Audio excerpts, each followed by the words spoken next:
Hello and welcome to Portfolio Matters, weekly markets checklist, week 152. And we're recording this on Thursday night after the markets have closed. But before we get going, Richard will read the disclaimer. Thank you, Keith. Everything discussed during the Portfolio Matters podcast is for informational purposes only and should not be considered as investment advice. Listeners should be aware that we will be discussing securities that we own or have a financial interest in. Please do your own research or consult a professional investment advisor before making any decisions regarding topics mentioned on the show. A full disclaimer can be found at the end. What have we got this week, Keith? Thank you, Richard. Now, before we get going, a bit of housekeeping. There'll be no PM next week. I will be away hiking in the Lake District. Normal service will resume the week after. Okay, news this week. Well, the Fed, the ECB, and the Bank of England all met this week. All of them left rates unchanged.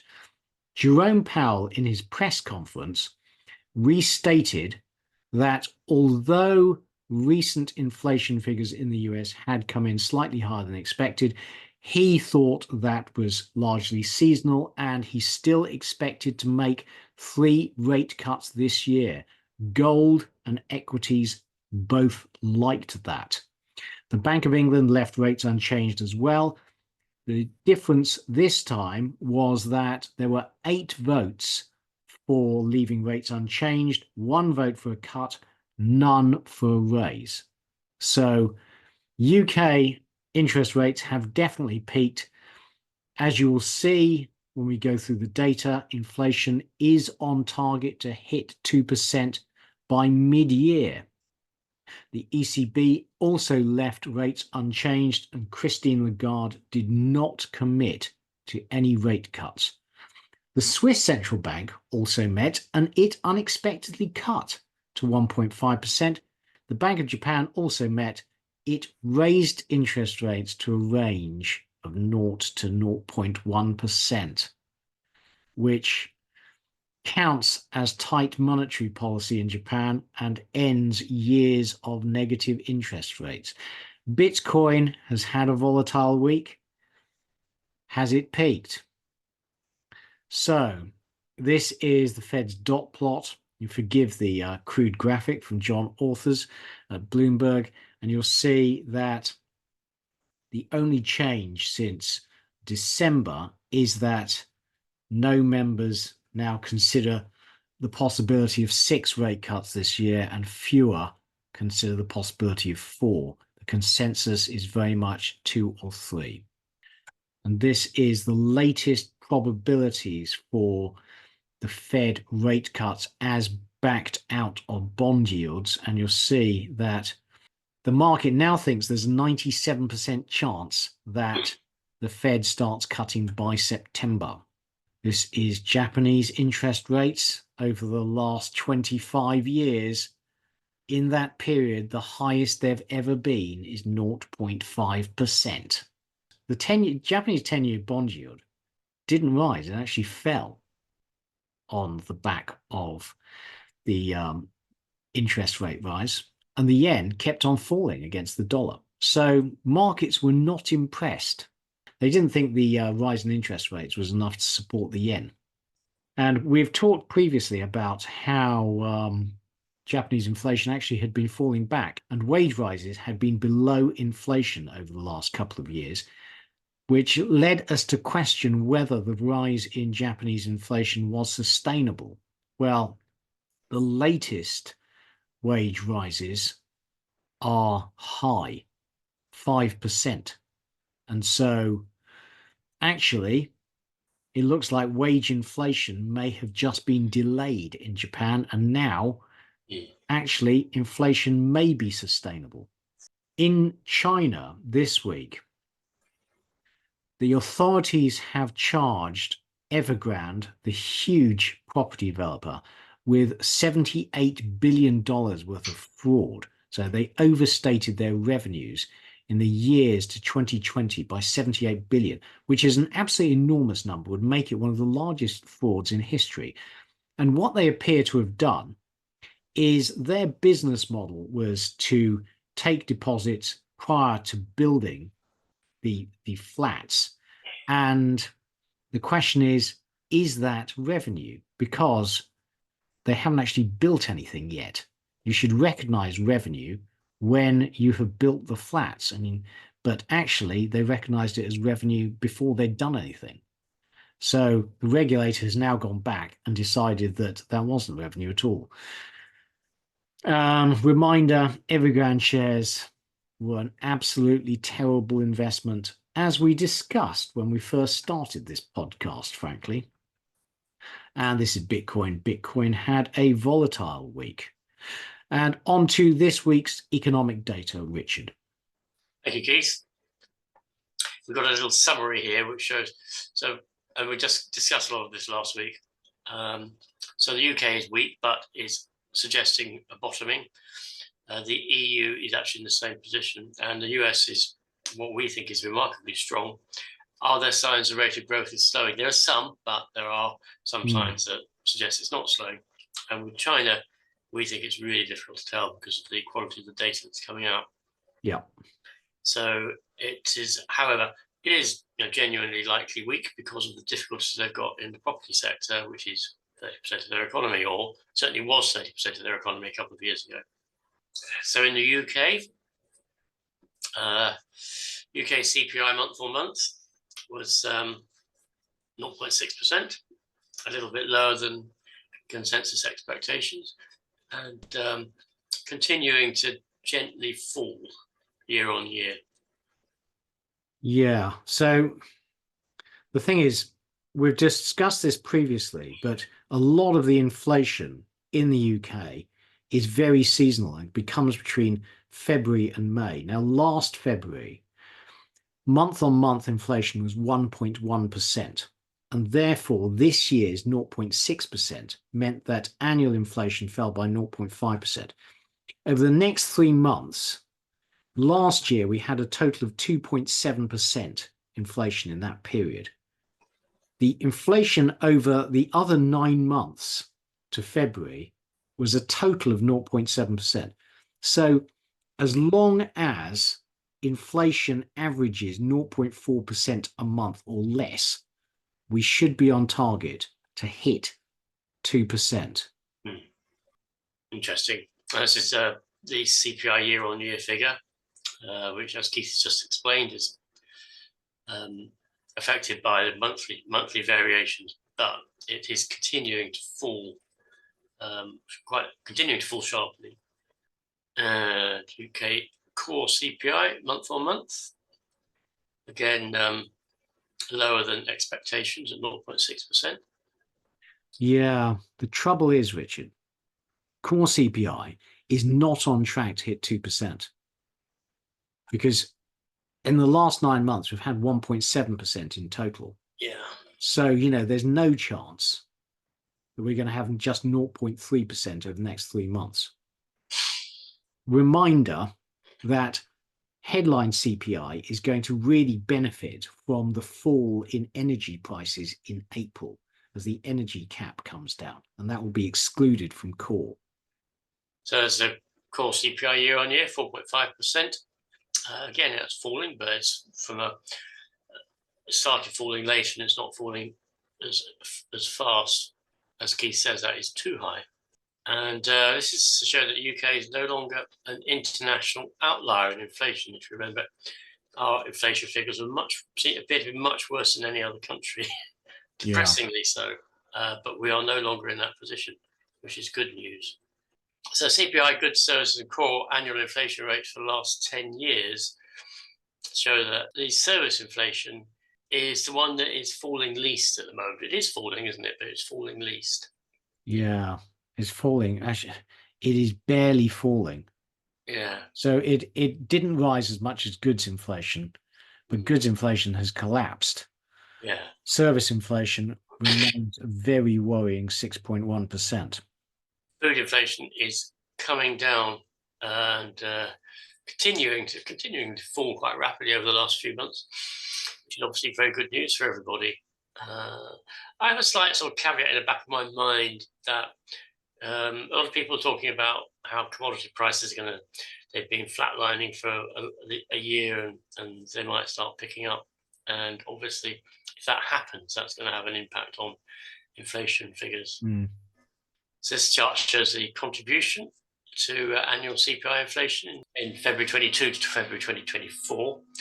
And you can see that as the bars get shorter, all of the contents get shorter as well. So, but the big housing and household services in late 2022, which was very large, that contribution is really very small now.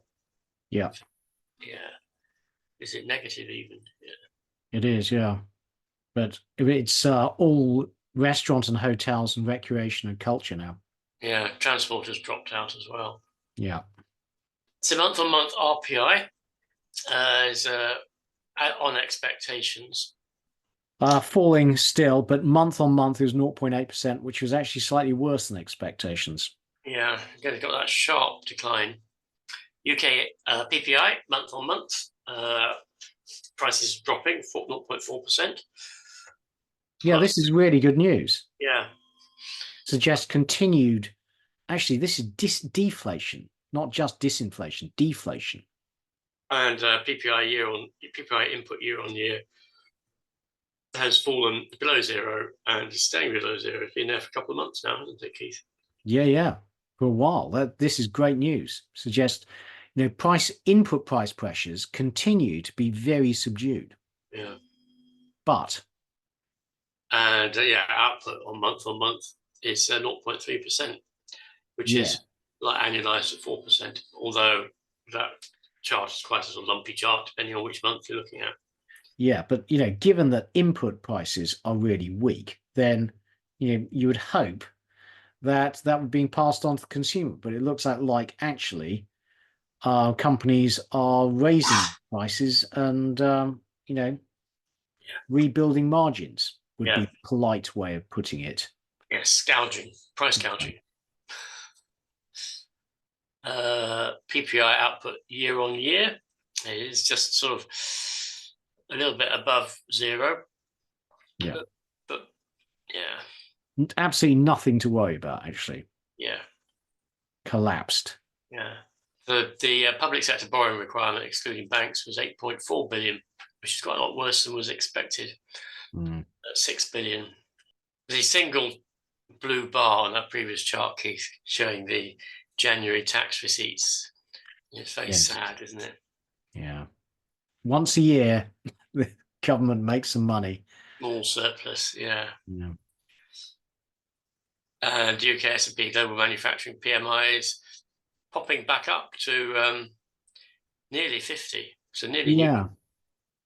Well, the trouble is that we've talked about this previously, how, you would have expected manufacturing output to have been improving, and it hasn't been.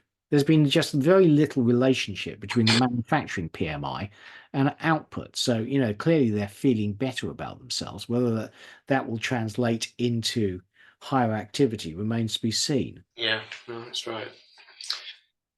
And UK services PMI is quite healthy, isn't it, Keith? At 53, 50. Yeah. That sort of number. Yeah, I'd say that's a decent enough number by historic standards, but it is not improving. That's actually the weakest in 3 months. Yeah, and we do need that. I mean, it was interesting what Rachel Reeves said, wasn't it, in her speech the other day, which was quite widely reported, where basically she said, we can't do anything about public services until we grow the economy, which to me is blindingly obvious. It appears not to have been obvious to the Conservatives for the past 13 years. But how do you, this conundrum, what do you do to grow the economy? And what actually has to happen is things that are fairly significant changes have to be made. Yeah.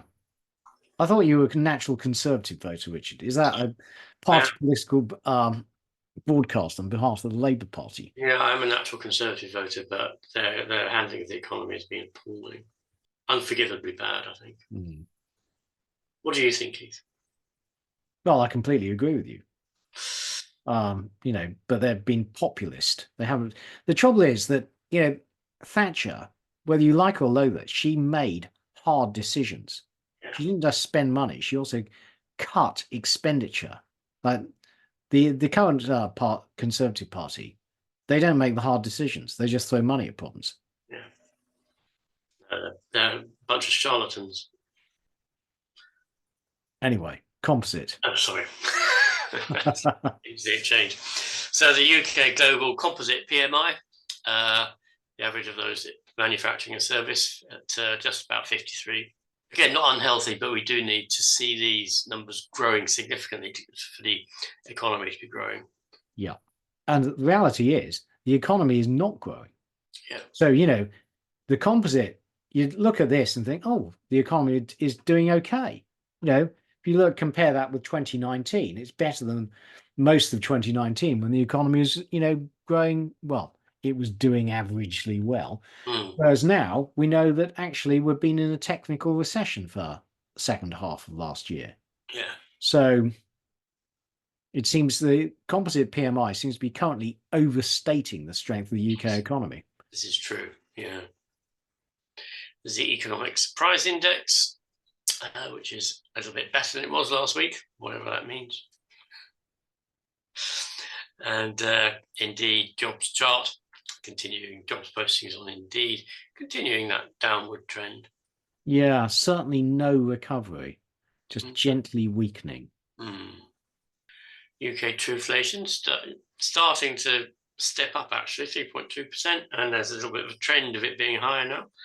Yeah, not good, actually. Not good. And I do think we have to keep in mind the fact that historically inflation comes in waves, and if one wave is not usually is not normal, several waves, and we've had one wave, and the question is, are we going to have another wave?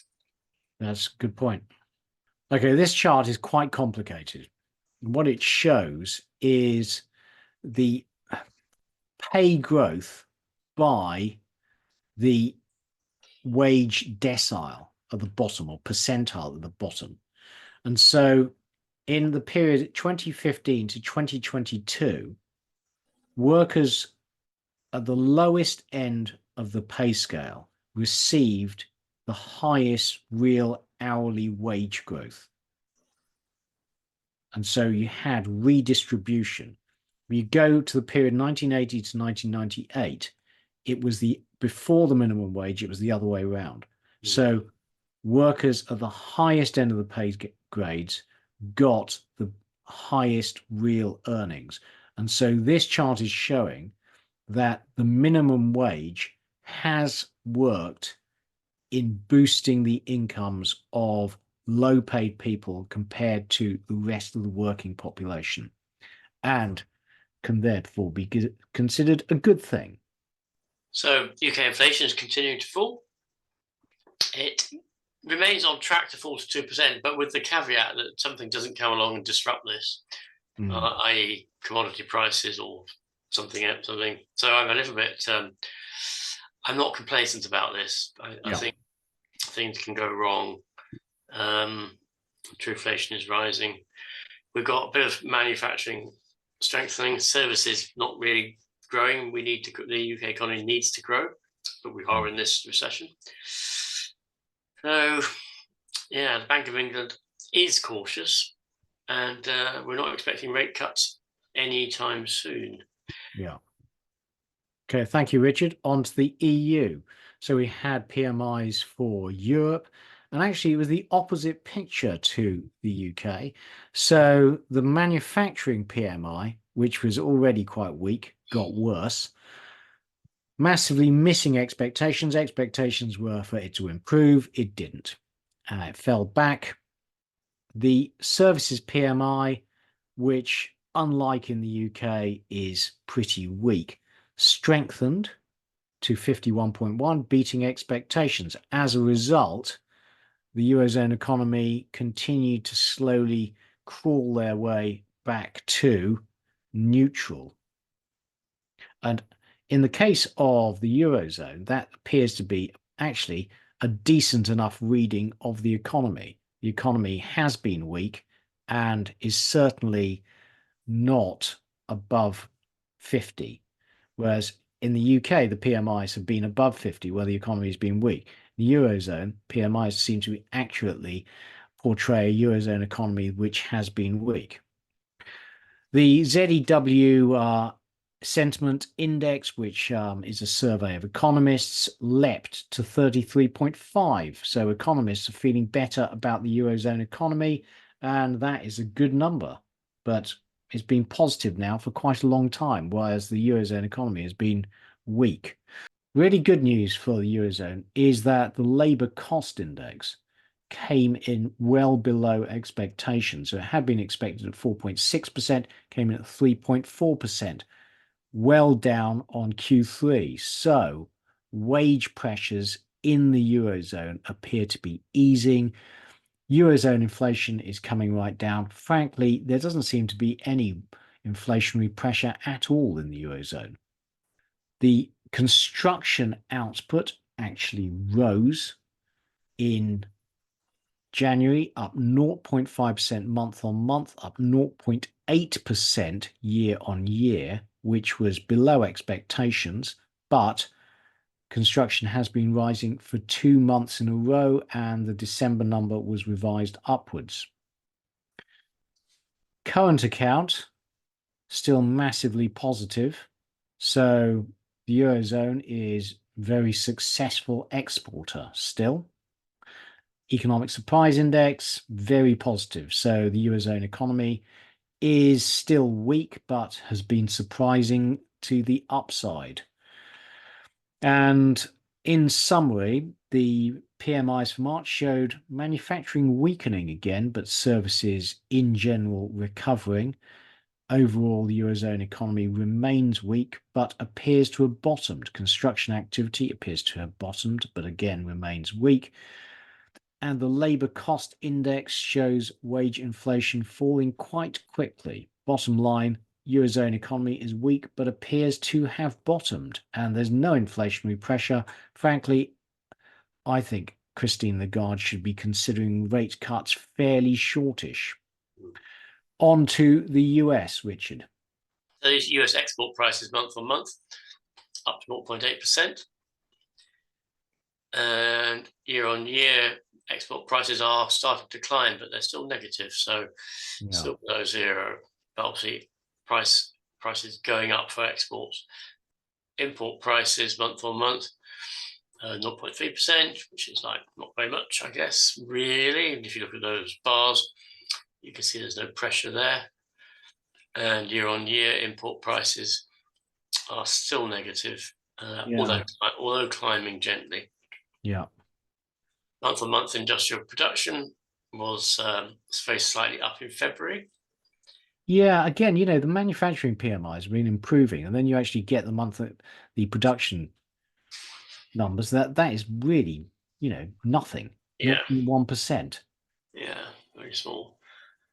And the January number was massively downgraded from minus 0.1% to minus 0.5%. Yeah. So, when you look at the aggregate of the 2 months, that is a big downgrade. And PMIs have been improving. Industrial production year on year is looking really quite unhealthy, really. That's a big miss. Yeah. And manufacturing production month on month, looking better, actually. 0.8% in February, much more than expectations. Yep. Although, again, if you aggregate the January and February. Yeah. Manufacturing production year on year, pretty much flat year on year. Actually, look at that graph. So there's no growth there. As Keith says, the manufacturing PMI, however, is moving up quite strongly and nicely above the 50 points. So there's quite a lot of optimism there. And the services PMI turning back down, actually, interestingly. Well, it's about the level it's been at between 2015 and 2020. Yeah, but not strong, not strengthening. No. And the composite is similar to the services, really, not surprisingly. But unremarkable. Yeah, but again, fell. And, we've been talking about how, the US economy appears to be strengthening. Well, actually the service sector appears to be weakening again. Yeah. So we've got the University of Michigan survey of consumer sentiment now. So rising sharply now. Noisy chart, this, isn't it? It goes back a long way. Has these sort of periods where it rises over a number of years. I mean, it's looking pretty healthy, I would say. Well, it's still well down, or it's never recovered from the pandemic.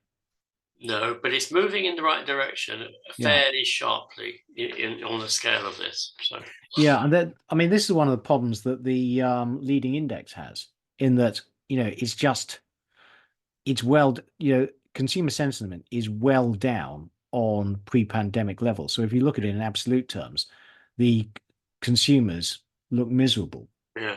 But actually, as you say, it's been improving quite a lot. And consumer expectations are actually also on a fairly strong uptrend, although historically relatively low, in fact.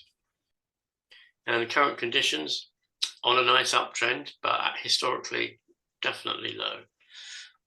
Yeah, you'd think that, the US economy has been going absolutely great guns the last year, and people are still feeling pretty miserable and expecting things to not get better.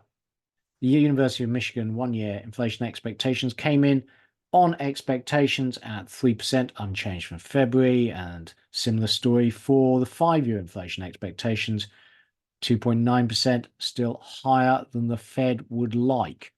We then had the Empire State Manufacturing Index, and that was very disappointing in March, falling to minus 20.9 from minus 2.4 in February, and well below expectations. Manufacturing in the New York area is not recovering. And reminder, we have previously had contradictions between the PMIs and the regional Fed's manufacturing indices, and the regional Feds have largely been right. In contrast, the Philadelphia Fed Manufacturing Index remained in positive territory in March, although it fell back slightly from February. It beat expectations. Expectations were for a fall. Building permits were strong in February, beating expectations, up on January, and that is a decent enough number. No sign of falling building permits. Housing starts also were strong, bouncing back from a weak January, and the January number in itself was revised higher. So no signs of a slowdown in the housing market. Construction starts remain strong. Now, completions in February were really good, up an annualized 1.729 million, higher than starts. And we look at multifamily, then you can see that the number under construction remains historically at astonishingly high levels, and completions have started to pick up. There are a lot of apartments under construction, and those will be coming onto the market and hopefully driving down both rents and the price of new apartments. Architectural billings have also picked up in recent months, and that is a long leading indicator. So before you start construction, you have to plan it. And so rising architectural billings imply that within the next year, you should see a rise in construction. There is no sign that the US construction sector is slowing, and investment appears to be picking up.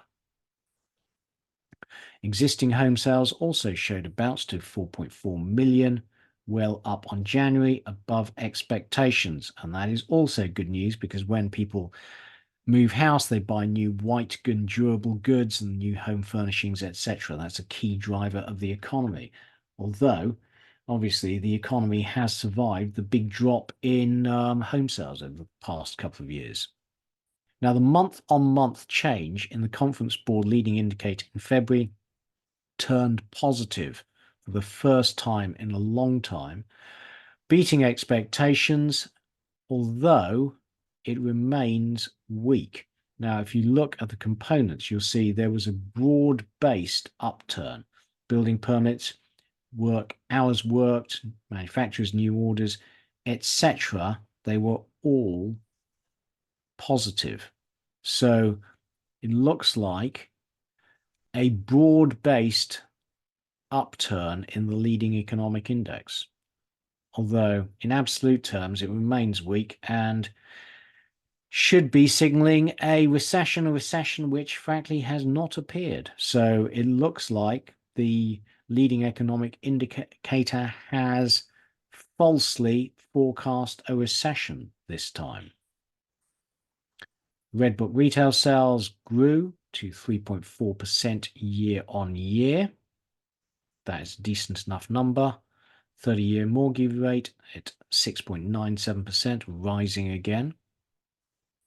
Mortgage market index fell back at very low levels, so very few people taking out a mortgage. Initial jobless claims were below expectations and not rising. There is no sign of a slowdown in the jobs market according to jobless claims as yet. And continuing jobless claims rising very slowly, but really not elevated at all in an absolute sense. The Dallas Fed weekly GDP estimate for Q1 is at 2%, so down on last week. And the Atlanta Fed is at 2.1%. And you can see that over the course of the quarter, the Atlanta Fed's estimate of US GDP growth is steadily falling. Reminder that in Q3 last year, US GDP growth was 4.9%. In Q4, it was 3.2%. And now, according to the Atlanta Fed, it is at 2.1%. So, US GDP growth is slowly falling back according to the quarterly data. The economic surprise index remains positive but is falling. Indeed, jobs tracker remains on a gently declining trend, so the labor market does appear to still be slowing. Trueflation is sadly moving in the wrong direction. Now, one of the problems with trueflation is they seem to completely recalculate the back history. So last week we were reporting inflation in the US according to trueflation at 1.64%. Now the chart shows trueflation having never dipped below 2%. US hourly wages are now positive year on year. So US workers are experiencing positive wage growth, which should be good for living standards. But retail sales are falling in real terms, down 2.3% year on year. So it seems that US consumers have exhausted their pandemic era savings. This is from USA Facts, and it shows the federal budget in the year to 2023. And it shows that the deficit was 37% of income. So the US needs to raise its revenues by 40% in order to eliminate the deficit, which is pretty bad, but it is nowhere near as bad as the numbers we reported last week, which were for the month of February alone. And that showed that February US expenditure was more than double receipts. But there's strong seasonality to US tax receipts. Hence, the monthly revenues should not really be extrapolated to the entire year.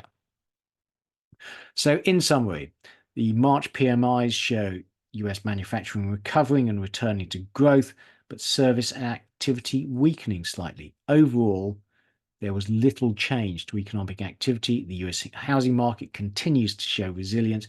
There's absolutely no evidence the US housing market is slowing. And the Conference Board leading index remains weak, but has turned a corner and is heading back up.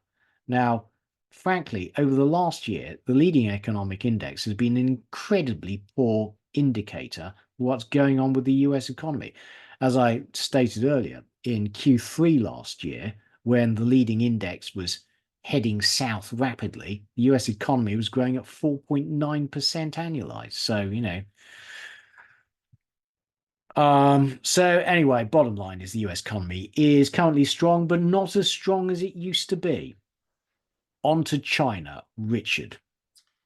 Thank you, Keith. So China industrial production, it's got this, it's extraordinary, isn't it, that chart? It's totally flat from 2015 to 2019. You've got COVID. You've got coming out of COVID, and it's still, despite all the difficulties they've got, it's very hard to parse these numbers because you don't know what's going on with them. But, yeah, I think, to be honest, I'm inclined to believe them because they're throwing money into the industrial sector to offset the weakness of the residential. Yeah, I guess that's true. There's Chinese retail sales growing at 5.5%. So, but if you look at the 2015 to 2019, it's sort of preposterously flat. Yes, exactly. Is what we now have more realistic? Yeah. Well, we showed you last week that chart showing the number of economic statistic the Chinese publish, and it's fallen by 90%. The other 10%, I suspect, is created by the fiction department. And I think what's going on in China is very opaque, isn't it? But they're reporting 4.2% fixed asset investment. Picking up. Yeah, and unemployment rate is picking up from 5.5%, but it's sort of not doing anything unpleasant yet. Yeah. But if the economy is so strong, why is unemployment picking up? And we know that they've stopped publishing the youth unemployment rate because they didn't like the numbers. Yeah. And I don't know what's going on with the Chinese property market and construction really going on, because presumably in its heyday, a lot of people were employed in that who are now not employed in it. Yes, true. So the Chinese real estate index continuing to decline. FT suggesting that for one developer, they reported a fall of 40% year on year in January, February 2024. And given that property was 30% of the UK, of the Chinese economy, some of these numbers don't really hang together. But it's hard to say which ones. Good point. Price of second-hand homes falling by 7.3% a year to February. Yeah. Reminder, the official figures are house prices fell 1%. And that looks like it's heading further down, doesn't it? That chart, bank lending to NBFIs. NBFI, remind what an NBFI is? Non-bank financial institution, mate. Thank you. Jumped to the highest since 2015. And that, I think, is probably in response to a command. Yes. And as noted here, depressing chart of the week, the Ukraine war is propping up China's economy. That's sad, isn't it? Yeah. A lot of exports to Russia and Central Asia. Yeah. Okay, the Li Keqiang Index, economic measurement index created by The Economist to measure China's economy using three indicators. So the Li Keqiang Index has just leapt to the highest point it's been at since 2004. I don't know whether there's any data prior to 2004. So that's extraordinary. So that suggests the Chinese economy is on steroids. Yeah. Actually, I will put in the three indicators in the edit, Richard. Okay. So, China summary. Well, industrial activity appears to be strengthening. The housing market is continuing to weaken. And we believe the Chinese economic outlook is uncertain. Although it's also on fire in parts, isn't it? So the electric vehicle manufacturing, I suspect, is is going great guns. Yeah. And we know that their exports are high. Okay, thank you, Richard. On to one chart. Now, this is interesting because this is the expectations for Fed rate cuts as backed out of the bond market earlier this week. And actually, according to the bond market is actually pricing in the maximum probability of only 2 rate cuts for December. So the market has fully caught up with the Fed. So previously it was discounting up to 6 rate cuts. It now thinks actually the US economy is doing just fine, inflation is sticky, and the Fed will cut late and cut little. And there's almost no chance of a hard landing. Pause, take a look. Now, last week we talked about non-farm payrolls, and we did a big section which questioned how strong the US labor market was. Well, we're going to give it another go because this is a big and important question. So, US non-farm payrolls data, if you look at it over the last couple of years, just shows steady jobs growth. But the household survey is showing a very different picture. It's showing the US labor market having peaked and it having lost 1.4 million full-time jobs over the past year, whereas non-farm payrolls just keeps on rising. Which is correct? What's going on? Well, if you look at aggregate state level data, which is the blue line, you get a weaker picture than the headline non-farm payrolls. So you're still getting jobs growth, but not as much. And a reminder that your sum rule is you get a recession in the US if overall unemployment rises more than 0.5% in a year. Now, 5 states have actually triggered that. So you are seeing in the state level data rising unemployment. You may well question why we're not seeing that in initial claims. Answer, I'm not sure. And we reported this last week. The Kansas City Fed's labor market index is falling really quite sharply. And that has been a good recession indicator. And small business hiring plans are falling, as are workers' confidence in finding a new job. Now, this is really interesting. The white line is small business in the US, their hiring index, and as we've just said, their hiring plans are falling sharply. But according to JOLTS, businesses with 1 to 9 employees seem to have a remarkable number of job openings, which seems odd and contradictory.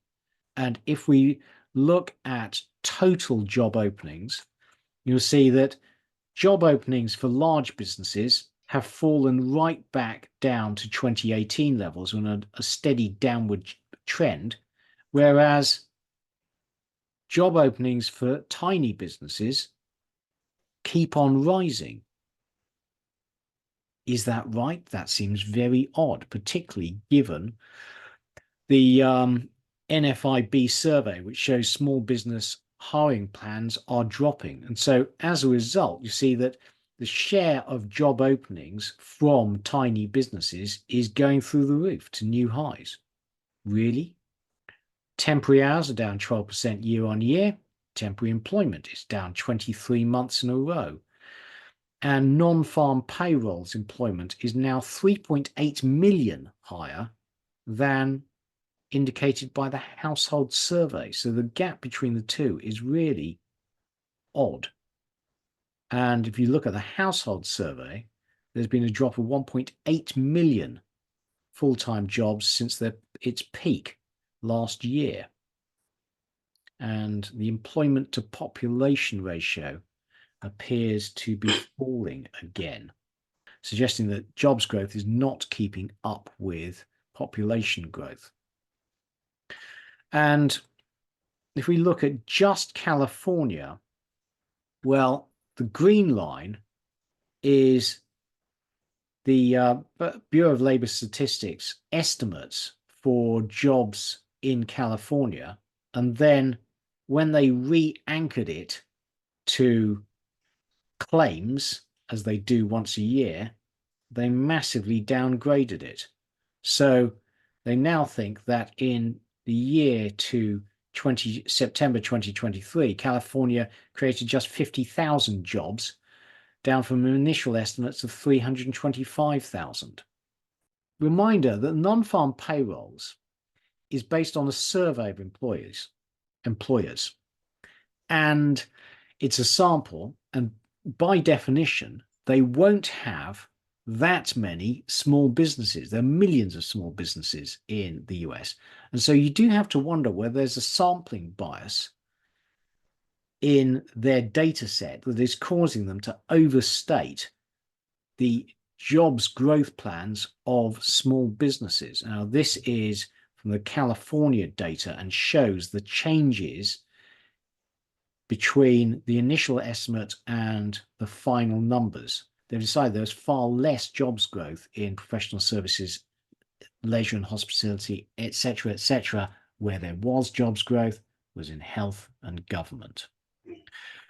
So after running through all that, I think we can say that there's reason to believe the US jobs market is weaker than the headlines suggest. Full stop. And when you look at the Kansas City jobs index, that looks poor. It looks like the labor market in the US is actually weakening, which goes against the all the headlines suggesting that the economy is strengthening. Now, briefly onto the US real estate.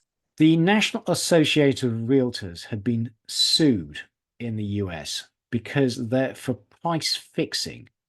And so commissions in the US on home sales were an enormous 5 to 6%, and they were split between the buying agent and the selling agent. And that compares to fees of between 0.9% and apparently 3.6% in the UK. I'm not aware of anyone paying 3.6%. That seems a very high number. I think 2% is about average.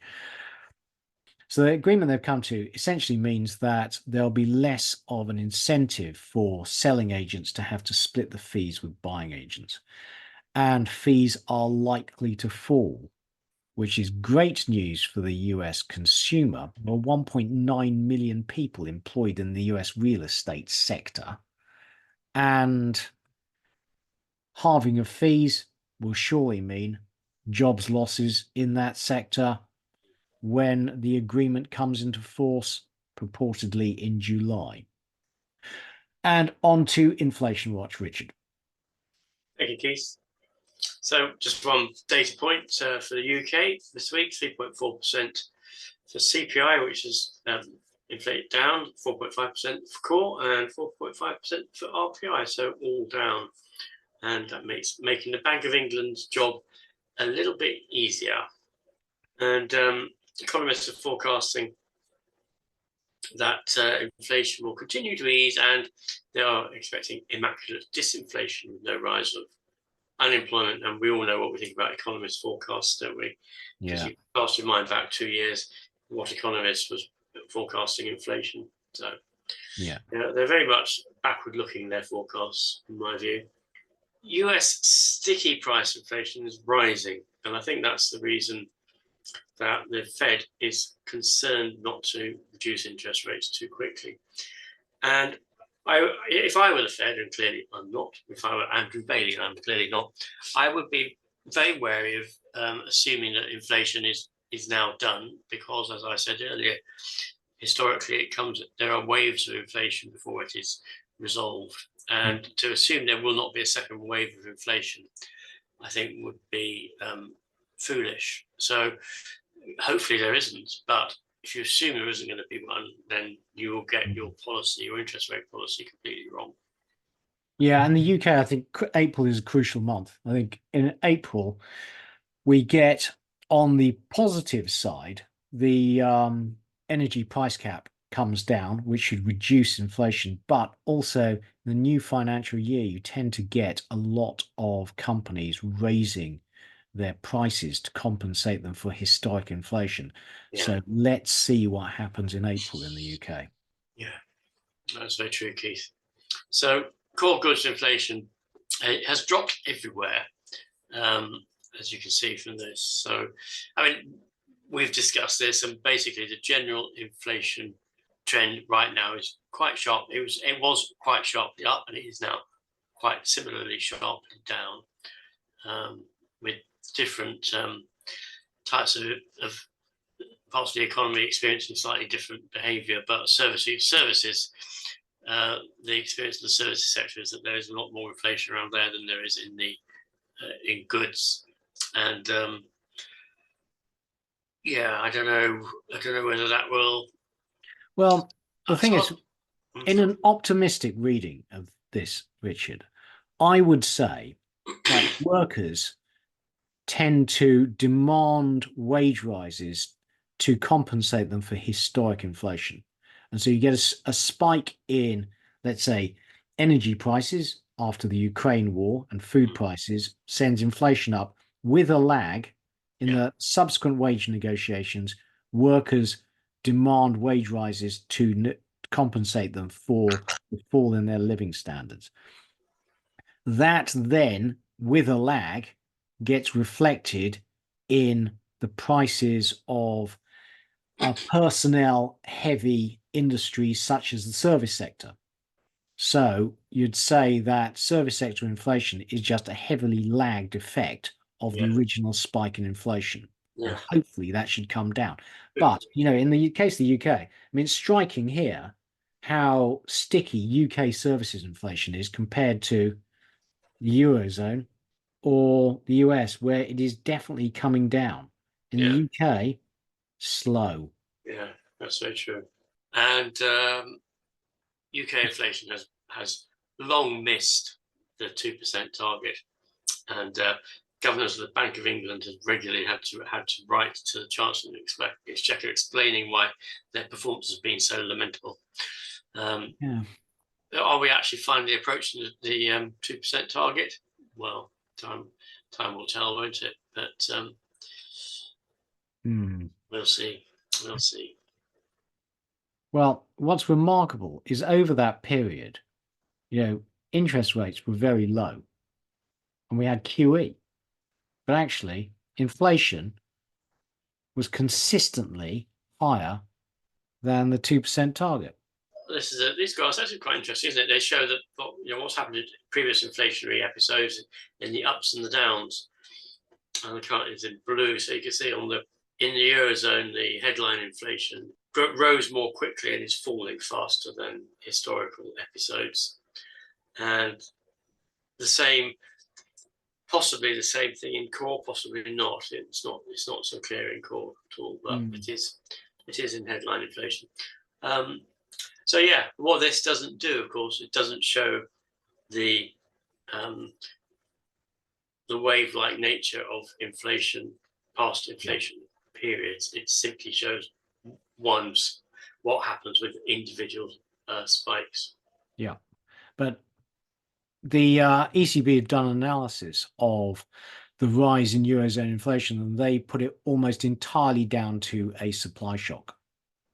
So, their interpretation would be that it's a one-off. There won't be a second wave. I mean, we'll just have to wait and see, unless, of course, there's another supply shock. Yeah. So Goldman Sachs forecasts that US core PC inflation will be 2.3 to 2.5% by the end of basically everything at the moment is pointing to a reduction in inflation, a continuing reduction in inflation. All the economists are on the same side. All the data is suggesting that inflation basically is continuing to fall everywhere. Yeah, but as your point, Richard, that inflation forecasts just they get out the ruler and they draw a line down from the last 3 months. Yeah, basically. So the summary, which we've talked about, there's ifs and buts about it, but the general trend is downwards at the moment. Thank you, Richard. On to Recession Watch.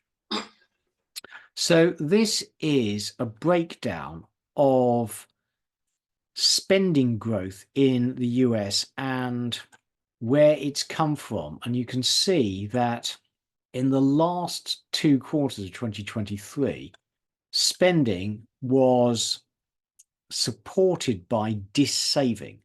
So dissaving resulted in strong spending growth. Now that obviously is unsustainable, frankly. So if the US consumer is finally running out of pandemic savings, then you can expect them to start pulling in their horns and reducing expenditure, and spending growth should slow. Now, the charge-off rate on credit cards, in this case Capital One, just keeps on rising and is the highest it's been in years. That is not the sign of a healthy economy, and the delinquency rate on credit cards and auto loans has been rising sharply, although Goldman Sachs are not forecasting it to rise much higher. I don't know on what basis they're making that call, because when you look at these delinquency rates on the right, those seem to be growing really quite sharply. New delinquent balances rising sharply, as are seriously delinquent balances.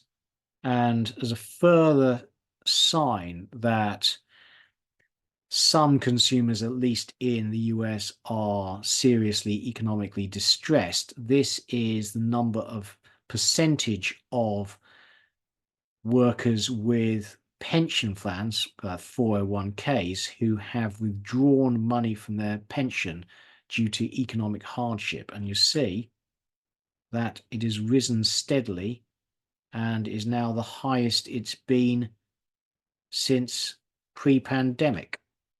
Not the sign of a healthy economy, actually. And when you look at real liquid assets, the trend in them, well, actually, we know that the pandemic stimulus mainly helped the richest 1%. And here you can see that the broad mass of people have spent their pandemic savings, and this chart ends in that looks like mid 2023. So by now, most of the pandemic savings should have been spent. And finally, this is the Philadelphia Fed State Coincidence Index, looking at the number of states where economic activity is rising or falling. And it shows actually surprising weakness given the strength of the US economy. If you were to look at this, you would not be thinking the US economy is going great guns. So I think what you can say from that is not necessarily that the US economy is doing badly, but that its strength is very uneven. And this is bankruptcy filings in Canada. And monetary policy is alive and well in Canada. That is the sort of chart you expect to see when you raise interest rates sharply. Not what we've seen elsewhere. We haven't had a slowdown in the economy, etc., and as much as I expected from the sharp rise in interest rates. So in summary, there are increasing signs of financial stress for at least some workers in the US, particularly those in the lowest deciles of the income distribution. And state-level economic activity in the US appears to be very uneven, with actually a large number of states, particularly California, not doing terribly well. The one thing that has worked this year is momentum trades, buying into what's been going up and sticking with it. Now, I have had this plan to add some momentum trades as a segment of the weekly when I came across them. But the ones that are working currently, like Nvidia, I just think are a bit long in the tooth. So going forwards, we will be doing segments on momentum trades when we come across them. And here you go. Handbags. One for you, Richard. A Hermes Birkin handbag has gone up in a relentless straight line by the best part of 50% over the last 10 years. And a Chanel flap medium, whatever that is, has gone up 2.5-fold. Buy handbags, mate. I was thinking the Chinese large cap piece, but Well, yeah, no. This is far better quality than a Chinese large cap, mate. And actually, so while we're on this, quiz of the week. Okay, Richard, here you go. The population of Egypt in 2024 is estimated at 114.5 million, which was up 1.6% on 2023. What was its population as of the end of World War II? 37 million. I would have guessed something around that level, but it wasn't. It was 19.1. Whoa. Yeah. Unsustainable increase in global population. Yeah, that is an incredibly worrying chart. I mean, it just shows absolutely no sign of slowing down whatsoever. So the population has risen sixfold in 80 years, and Egypt is now obviously the world's largest importer of wheat. I mean, it just can't sustain itself. Yeah. And we've talked about Egypt before and how it's got a balance of payments crisis because of the Houthi attacks in the Red Sea, which have halved the number of ships going through the Suez Canal, which is a key source of revenue. But going forward, Egypt can't feed its population. Watch this space. Okay, that's part one. Part two of the quiz is this is a Buc-ee's. I think that's how you pronounce it. And it's a chain of gas and convenience stores across the US. So you drive in, you get your car refueled, and you go and buy your groceries. Now, what is the salary they're offering for a food service manager? Now, from the picture, Richard, I think you can get the impression that this is not a high-end restaurant.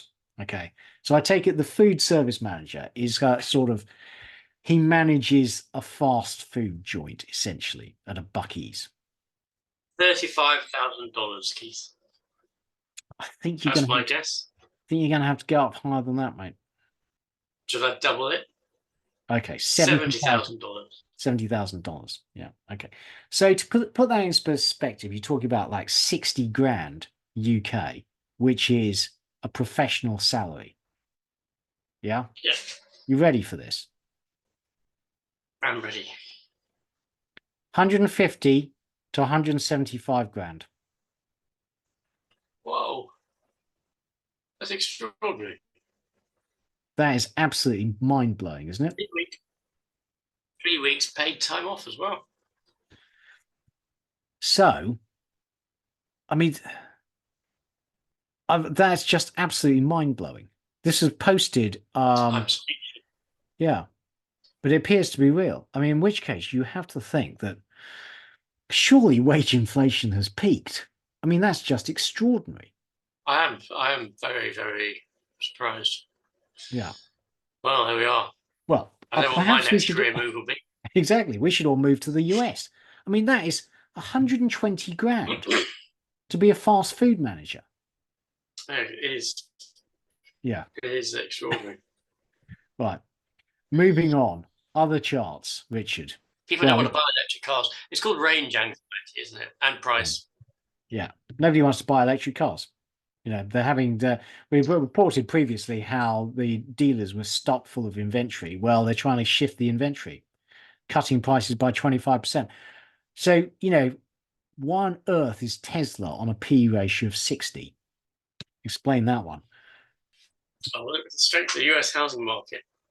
Mortgage rates up, prices up, people buying them despite record low affordability.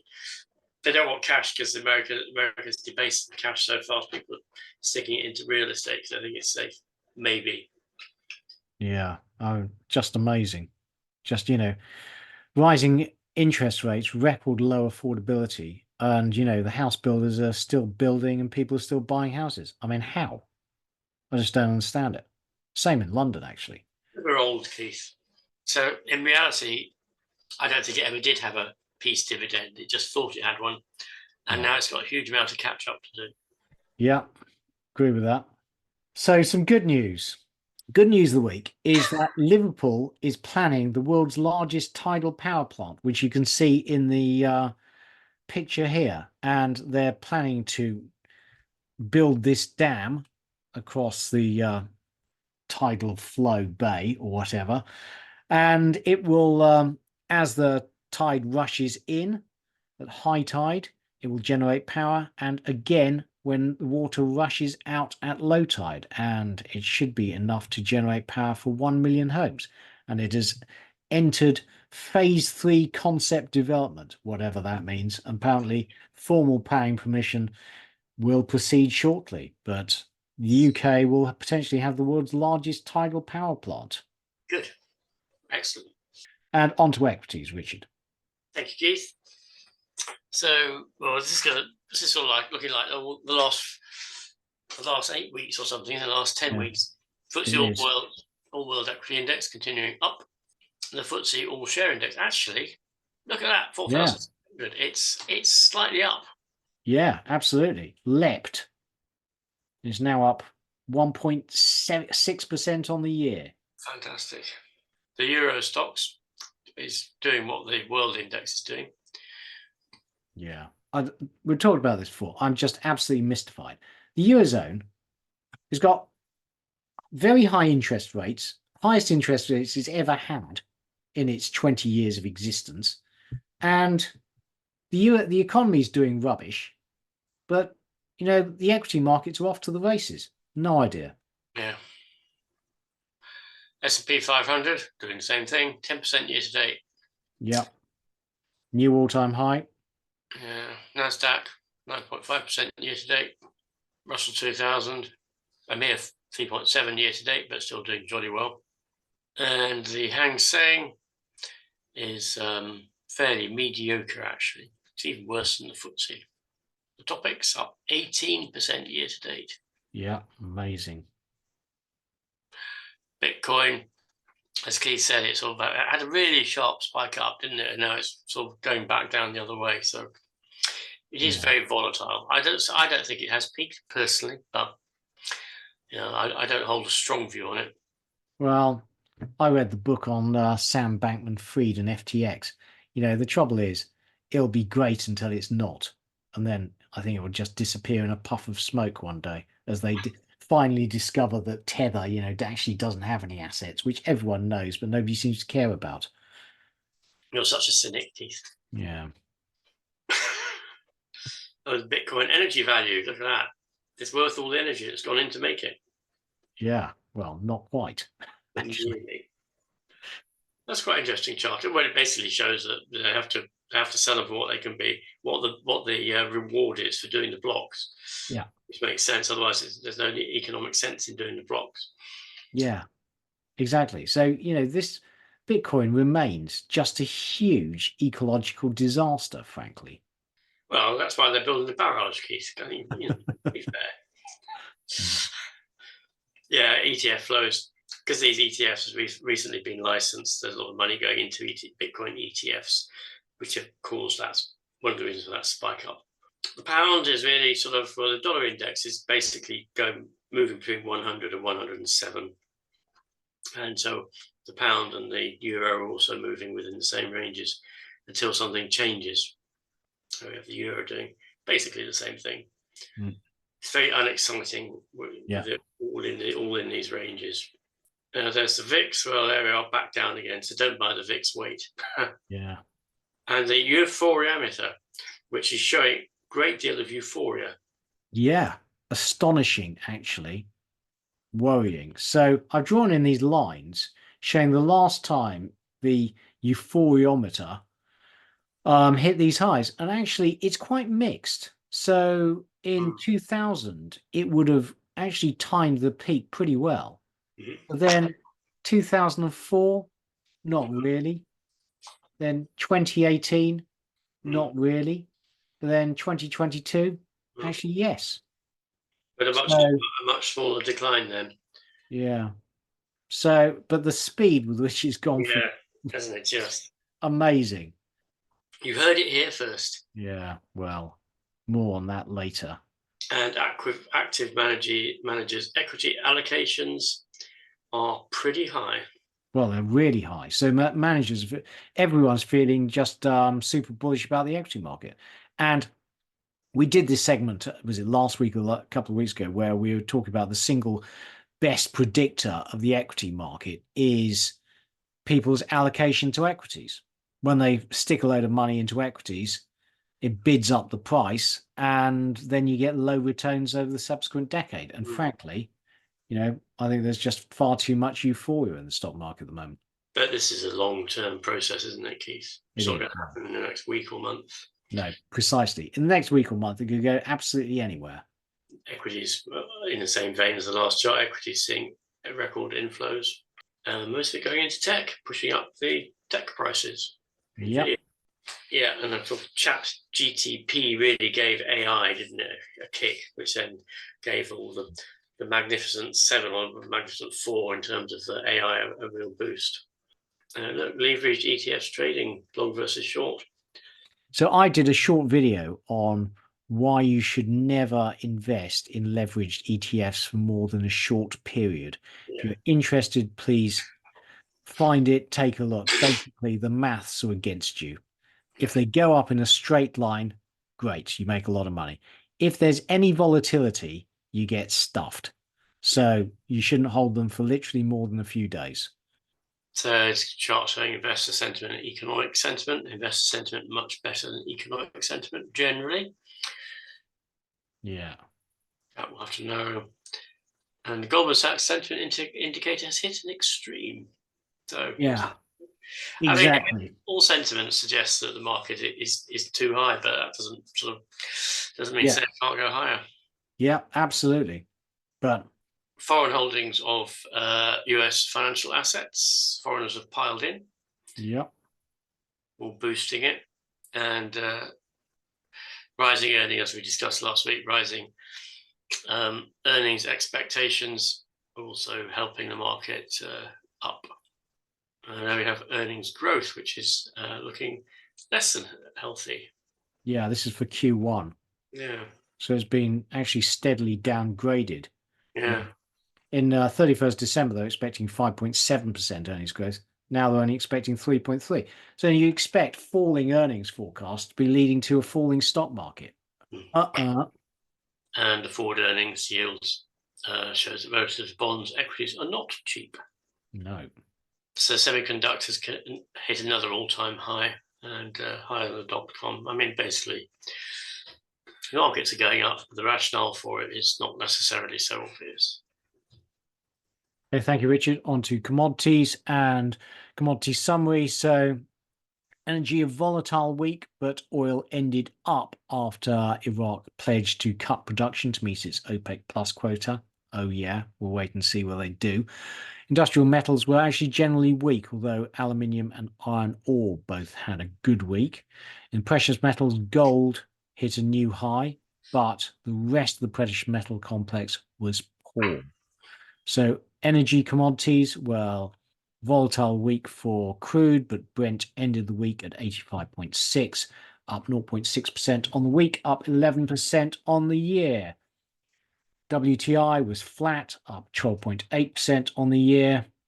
Numbers specific to the oil market, well, another crude draw in the US. So the US oil market is undersupplied, which may explain why the oil price is rising. Reminder that the EIA have been forecasting a deficit in Q1 and then the market to normalize in the latter part of the year. So for the deficits to end. They were previously forecasting a surplus. They're no longer forecasting a surplus, but they're forecasting the market will be in balance. And OPEC Plus have at least 3 million barrels a day of spare capacity, and they are in control of the oil market. US crude production was 13.1 million barrels, unchanged from last week, down from recent highs. The Baker Hughes rig count rose by 6, up 10 on the year. So high oil prices mean that the US shale drillers are getting to work. And this is US oil production. It is now producing more oil than any country has ever in history. This is entirely a result of new technology. Up until about 2005, 2006, oil production from the US was falling as it ran out of traditional wells. Since then, production from shale has gone through the roof. Investors are not buying the oil price rally. They're not buying oil equities. Hedge funds have their lowest exposure to oil equities for the last 5 years. Interesting. And when we look at oil supply forecast for 2024, you can see the IEA is forecasting 1.6, the EIA 1.2, OPEC about 1.3. Pause, take a look. In all cases, the US is the biggest contributor. EU natural gas futures had a volatile week on outages in Norway and an LNG outage in the US, the Freeport LNG facility, but they closed up 0.6%, still down almost 18% on the year. UK natural gas futures were up 5.2% on the week, higher than European natural gas futures, but still down 14% on the year. US natural gas futures didn't rise, down 4%, down 32.5% on the year. And if you look at the trends in natural gas, the US gas production is just continuing to rise relentlessly. Honestly, there's no chance of a rise in the gas price. Coal continues to drift off, down 2% on the week, down 11% on the year. And uranium continues to fall, down 6.6% on the week and now down on the year. Industrial metals, Richard. Thank you, Keith. So we have aluminium. It's a bit up on the week, but down on the year. Cobalt. Copper putting in a bit of a performance at the moment, actually. So up 4.4% on the year. Yeah. And this is China stockpiling copper. Why? It certainly looks like it is. Yeah. Which would explain why the price is going up. Chromium, iron ore. Yeah, it's the falls have stopped, at least for now. Yeah. There's lithium. It's holding its little bit of a bump upwards this year at the moment. Neodymium, relentlessly down. Yeah. Nickel, fairly mediocre week, 3.2% down, still up 5% on the year. And tin is doing rather nicely at the moment, generally, but quite volatile. Ferrovanadium. Not great. No. And zinc, pretty much flat since the middle of the summer. So precious metals, gold up 0.7% in the on the week and 6.3% in the year, and continuing a strong run. Silver up nearly 3% year to date, but down 0.8% on the week. Silver's very volatile. But gold is maintaining its rise. Platinum, fairly unchanged. Well, actually, no, it's down 7% on the year. Beg your pardon. 6.4%. Rhodium up 4% on the year. And palladium down 16% on the year. So not gold strength not flowing through into the other platinum group metals. And on to rates. Thank you, Richard. So UK yield curve is shifting down from where it was 1 month and 6 months ago, but you know, the market is still pricing in UK interest rates remaining very high over the coming years. And similar story in the US. The markets are not pricing in inflation basically falling back to 2%. They're pricing in continued inflation. And if you look at 1 year break-even rates, those are really, really not good. They're rising to 4%, and real yields are the highest they've been in 20 years, and in my view are totally unsustainable given the levels of debt outstanding, as those debts are refinanced onto current interest rates. So US corporates and all the bodies with have debts will have to pay more for those debts, and that will reduce their profits. We've previously shown you a chart saying that because the US corporates have record levels of debt compared to their earnings, that if they were all refinanced at current rates, then profits would drop by about 20%. And the Fed is likely to halt QT later this year because QT implies selling bonds to banks, reducing their liquidity, and banks need a certain level of liquidity to support the financial system, essentially. So although QT is likely to continue for now, by June or July, the Fed is likely to halt QT. And so this is UK 2 years still at 4.2%. So current UK interest rates are 5.25%. The market is saying that they're going to average around 4.2% over the next couple of years, ignoring the term premium.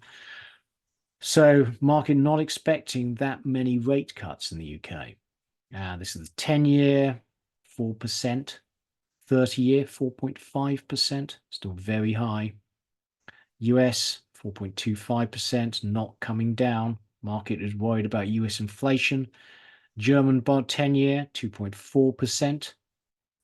Italian, 3.7%. Notice a very different shape of curve from Germany. Market's more confident in Italy now, less confident in Germany. It's Greece. Concluding comments. So we had the Bank of England, the ECB and the Fed all met and all kept rates unchanged. They all said that they expect to cut rates later in the year, but not yet. PMIs paint a picture of developed economies that are broadly stable. The UK and EU are bottoming. US is strong, but we can say it is not accelerating. Equities had a good week as they look forward to interest rate cuts in H2. Richard, how did you get on? Well, I did nothing again, Keith. So the gold and the precious metal sector is very volatile. The uranium sector is very volatile. Actually, the commodity sector generally is very volatile. So although I am having a reasonably good time, I'm having a very volatile time with it. Yeah. And it is my strategy of buy and hold is very much that, and I'm very glad I'm not trying to trade these markets because the movements are really quite large, quite sudden, and without any apparent reason behind them. So for me, just sticking in there, confident that the long-term thesis is right, is what I'm doing. How about you, Keith? So I had a slightly better week, but still terrible, and down very heavily on the year. And frankly, bonds not doing what I'd hoped, as we've got inflation coming down really quite sharply. And the UK is on target for inflation of 2% by mid-year, and you'd expect falling inflation to lead to expectations of falling interest rate cuts and bonds do well. They are simply not. Now, this is T68, one of the long duration bonds I hold. And you can see that hopefully it's bottomed as inflation is coming right back down. But given the falls in inflation, I really would have expected it to be doing better. Now, I have had lots of questions from friends, frankly, and members of the Discord saying, my strategy is absolutely not working. Bonds not doing well, not reacting as I had planned. Should I be switching into equities? Equities are doing well and the economies seem to be close to bottom and the interest rate cycle is turning. And as interest rates get cut, equities should do well. And that is a very good question. When should I give up on this, frankly, disastrous trade?